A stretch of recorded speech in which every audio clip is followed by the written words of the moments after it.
오늘은 귀신이 자신 속에 숨어 있을 때 드러나는 현상은 이래요라는 제목으로 말씀 전합니다. 하나님은 우리 성도들이 귀신 역사를 분별해 속지 말고 대처하기를 원하십니다. 많은 그리스도인들이 의외로 마귀나 귀신에 대한 지식이 거의 없다는 사실을 인식하지 못하고 그대로 살아가고 있습니다. 제가 병원에 능력돈도 다닐 때 대화하다가 보면 불교 신자들과 무속을 믿는 사람들은 귀신에 대해 이야기하면 대화가 됩니다. 근데 기독교인들은 귀신에 대해 이야기하면 저를 이상한 목사로 바라봅니다. 기독교인이 귀신하면 이단이라고 생각하는 성도들도 있습니다. 이는 목회자들이 그렇게 생각을 하도록 교육한 결과입니다.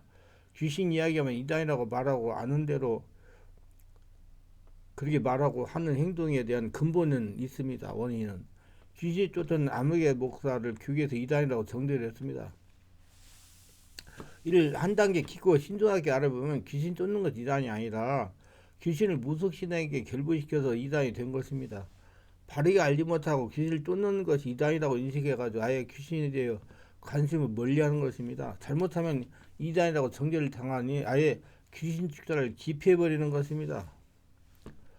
또 마귀와 귀신의 이야기는 남의 나라 이야기 때문에 여기는 것은 이 부분에 대해서 세상 사람들이 과학이라는 이름으로 무시하기 때문입니다. 세상은 마귀 영향속이 있기 때문에 이들이 마귀와 귀신을 기피하는 것은 어쩌면 당연한 일인 겁니다. 그러나 교회는 그런 세상 속임수를 따라가서는 안 되는 것은 물론이고 나아가 적극적으로 마귀와 귀신의 정체를 드러내어 그 일들을 멸해야 할 의무가 있습니다. 성경은 하나님의 아들이 나타나면 마귀를 멸할 함이라고 기록하고 있습니다. 그리고 무엇이 마귀와 귀신의 일인지 분명히 밝혀낼 수 있는 곳은 오로지 교회 예배당밖에 없는 것입니다.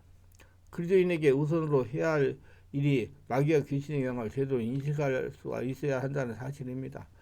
이 말씀에서 마귀보다 비교적 단순한 귀신의 영향을 먼저 살펴보고자 합니다. 귀신은 우리 육체를 멸하기 위해서 그리스도이든 불신자이든 상관없이 접근해서 육체를 지배하여 자신들의 하고자 하는 일을 하려고 합니다.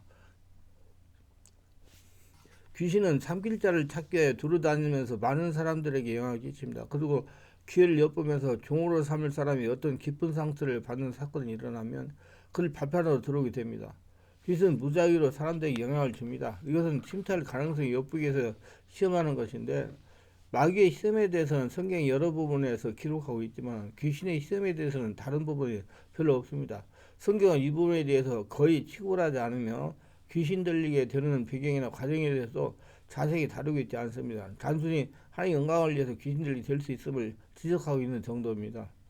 귀신은 우리 육체를 점령하기 위해 우리 육체에 자극을 주기 시작합니다. 귀신은 영적 존재지만은 그 특유의 성향으로 인해서 우리의 영과 접촉할 때 그 성격이 드러나게 되는 것입니다. 이것을 귀신의 영향이라고 설명할 수가 있습니다. 귀신이 접근해서 영향을 끼치는 경우 가장 먼저 영이 이 사실을 알게 됩니다. 그러나 일반적으로 영에 대한 지식이 부족하고 특히 영이 강하지 못한 사람에게는 이 느낌이 단순 육체적 또는 정서적인 변화인 것으로 오해하고 대수롭지 않게 여길 수가 있습니다. 특히 영적인 것에 거의 경험이나 지식이 없는 일부 목사들에게서 이런 현상은 정신적인 스트레스나 심리적인 강화가 때문이라고 생각을 합니다. 이런 사람들은 성경을 따르지 않고 세상이 만들어 놓은 심리학이나 정신 분석 입장을 따라서 그렇게 생각하는 것입니다.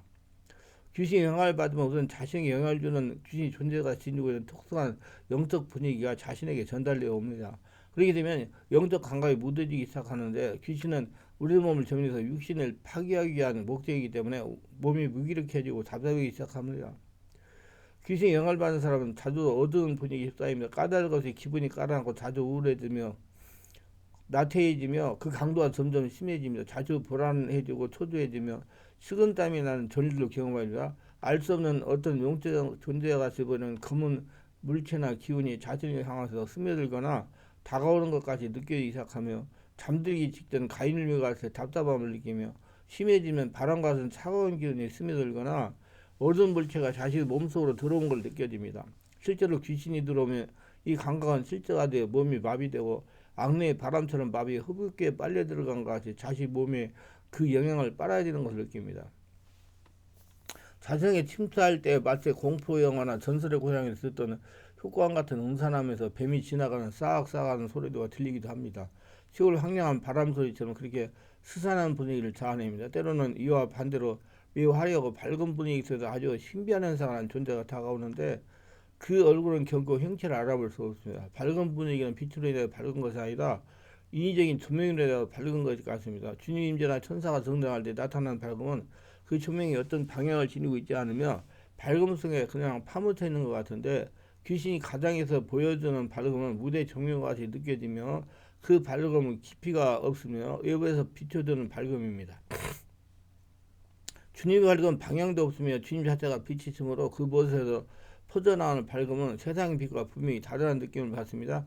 귀신이 나같이 때로는 빛이 천사를 가장하는데 그 정도가 너무 지나서도 오히려 어설프게 보입니다. 우리가 귀신을 경험하게 되면 귀신은 매우 유치하고 치졸하다는 걸 곧 알게 됩니다.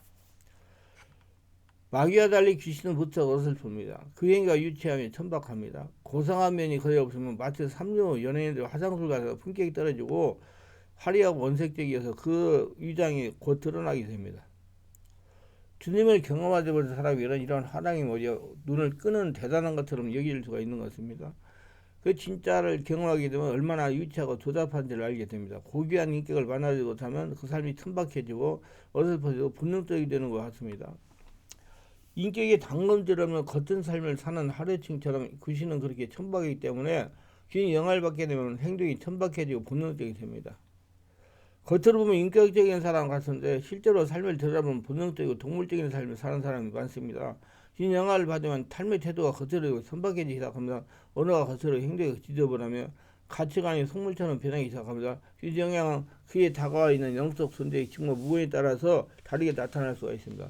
더러운 귀신이 영향을 주기 시작하면 씻는 것을 게을리하고 주변이 더러워집니다. 심지어는 24시에 목욕탕에 가서 잠을 자고 나와도 머리를 감지 않고 그냥 세수도 안 하고 그냥 나옵니다. 치우지 않아도 불편함을 느끼지 못합니다. 서서히 불길해지기 시작하는 것입니다. 속이는 귀신이 영향을 받으면 뻔히 들통날 거짓말을 자기도 모르게 불쑥불쑥하게 되고 하고 난 직후에 후회하는 일이 거듭됩니다. 그러면서 차츰 거짓말에 익숙해지게 시작하고 양심이 묻어집니다. 이런 변화를 사람들은 단순히 습관이나 정서적 장애 정도로 불려가는 것은 세상의 귀신들 핑이기 때문에 하나님은 물론이거니와 영적 존재 전체를 부인함으로써 귀신을 경계하지 못하게 하는 귀신의 마귀 귀신의 의도입니다. 특히 지식이 많다고 생각하는 사람들에게 귀신은 기억에 사라지는 옛날 얘기가 됩니다. 이런 철저하게 세상 사단이 만드는 거짓 학문책에 속아 살아갑니다.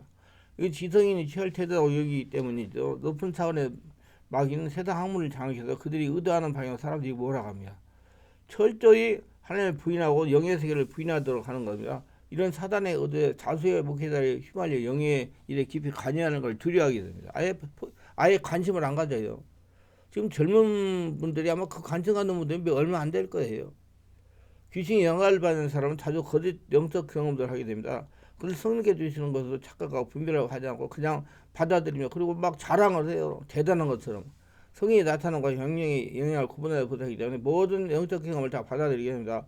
귀신이 거짓으로 보이는 환상과 영적 감흥을 많이 받게 되면 방언 역시 귀신으로부터는 악령의 속에 섞여 나오면 제가 축사할 때 보면 내적 치유할 때 보면 방언 기도 소리 이상하게 나오는데 꼭 더러운 것들이 떠나가더라고요.